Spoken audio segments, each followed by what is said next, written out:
ओम नमः शिवाय मित्रों, महादेव का फ्री ज्योतिष शास्त्र में आपका स्वागत है। आज के टॉपिक में हम चर्चा करने जा रहे हैं वास्तु शास्त्र के अंतर्गत मेष लग्न की कुंडली के अनुसार पूर्वाभिमुख मकान पर। तो इसी टॉपिक पर आज हम चर्चा करेंगे। टॉपिक पर चर्चा करने से पहले मैं आपको बता देना चाहता हूँ, यदि आप मेरे चैनल पर नए दर्शक हो तो कृपया चैनल को सब्सक्राइब कर लीजिए, साथ में घंटी के बटन को दबा दीजिए ताकि मैं जो भी नया वीडियो अपलोड करूँ उसका नोटिफिकेशन सबसे पहले आपके पास पहुँच जाए।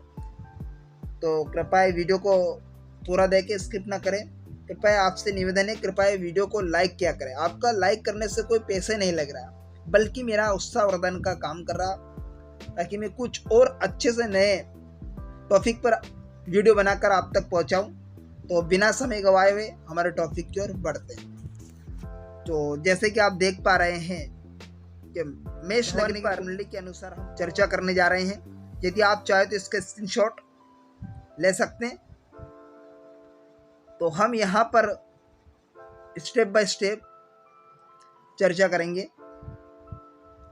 तो फर्स्ट पॉइंट पर चर्चा कर लेते हैं। यदि सूर्यदेव लग्नगत हो, यदि सूर्य देवता लग्न भाव में बैठे हो या संतान भावगत हो, अर्थात लग्न प्रथम भाव में बैठे हो या पंचम भाव में बैठे हो, जो कि पंचम भाव विद्या अध्ययन और संतान भाव से रिलेटेड होता है, तो व्यक्ति क्या होगा, श्रेष्ठ भवन का सुख भोगता है। जैसे उदाहरण हम यहाँ पर एक कुंडली बना लेते हैं। यह टेवा है, जैसे कि आप देख पा रहे हैं। इस टेवे में हम यहाँ पर क्रम के अनुसार राशि फिल कर लेते हैं। 1 2 3 4 5 6 7 8 9 10 11 12। अगर वो लग्न भाव में, अगर प्रथम भाव में यहाँ पर सूर्यदेव बैठा है या पंचम भाव में सूर्यदेव बैठा है, इस प्रकार से अगर सूर्यदेव बैठे हैं, अर्थात लग्न में प्रथम भाव में या पंचम भाव में अगर सूर्य देवता विराजमान है, तो व्यक्ति श्रेष्ठ भवन का सुख भोगता है, उसे अच्छे भवन का सुख प्राप्त होता है। नेक्स्ट कंडीशन, यदि सूर्य देव षष्टम सप्तम अष्टम या द्वादश भाव में हो, सूर्य देवता रोग भाव अर्थात षष्टम भाव में या सप्तम भाव में या अष्टम भाव में या द्वादश भाव में हो, तो भवन में बार बार परिवर्तन होता रहता है, घरेलू अशांति होगी, तनाव इत्यादि का सामना करना पड़ेगा। जैसे उदाहरणार्थ हम समझ लेंगे, एक जन्म कुंडली है, मेष लग्न की जन्म कुंडली है। तो यहाँ पर अगर वो षष्टम भाव अर्थात छठे घर में सूर्यदेव बैठे या सातवें घर में सूर्य देवता विराजमान हो या आठवें भाव में सूर्य देवता विराजमान हो या द्वादश भाव में सूर्यदेव विराजमान, 6 12 ये हमेशा त्रिक भाव होते हैं, दुख स्थान के नाम से भी जाने जाते हैं। जो कि अगर हम यहाँ पर देखेंगे, सूर्यदेव छठे घर में या अष्टम भाव में बैठा हो या सप्तम भाव में या द्वादश भाव में बैठा हो, तो ऐसी कंडीशन में जातक में क्या होगा, भवन में बार बार परिवर्तन होता रहेगा, घरेलू अशांति पैदा होगी, तनाव इत्यादि का सामना करना पड़ेगा। ठीक, नेक्स्ट बिंदु पर चर्चा कर लेते हैं। तो यहाँ पर हम नेक्स्ट बिंदु पर चर्चा करेंगे थर्ड पॉइंट पर। यदि चतुर्थ भाव में बृहस्पति देव चंद्र के साथ में बैठे हो या युति बनाकर बैठे हो, या चतुर्थ भाव में बृहस्पति देव बैठा है, चंद्र देव बैठे हो, या दोनों ग्रहों की युति बनी हो खाना नंबर 4 में, अगर मान लीजिए यहाँ पर जन्म कुंडली के अनुसार हम देखेंगे, तो मेष लग्न की जन्म कुंडली में अगर चतुर्थ भाव में बृहस्पति अर्थात गुरु या चंद्र देव बैठे हो, या दोनों ग्रहों की युति खाना नंबर 4 में बनी हो, या दोनों ग्रहों की युति चतुर्थ भाव में हो गुरु चंद्र के साथ में, जिसे बोले जाता है गज केसरी।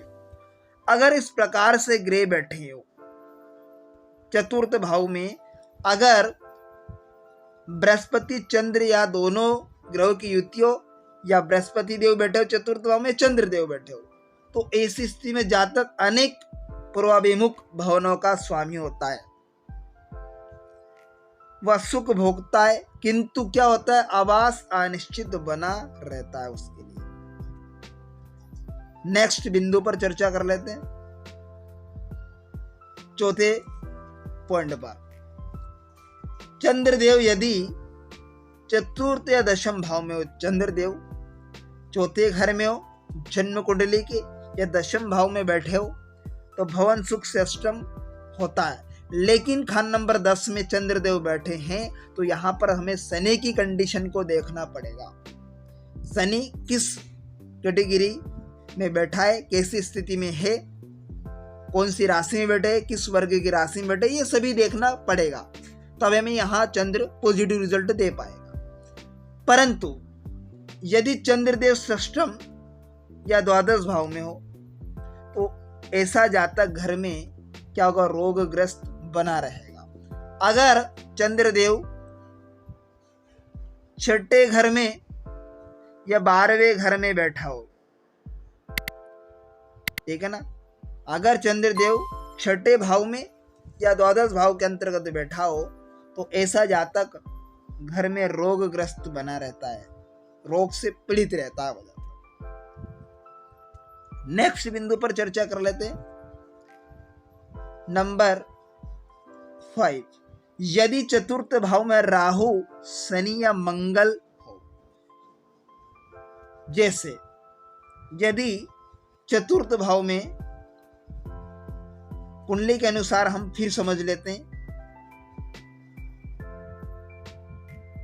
चतुर्थ भाव में शनि, मंगल या राहु हो, ठीक है, खाना नंबर 4 के अंतर्गत अगर मंगल देव, राहु देव, शनि या मंगल हो या शनि देव हो, तो ऐसा जातक क्या होगा, ग्रह का सुख ना के बराबर मिलता है उसे, नागन्य होता है उसके लिए, इन्हें गृह सुख ना के बराबर उसे मिलता है।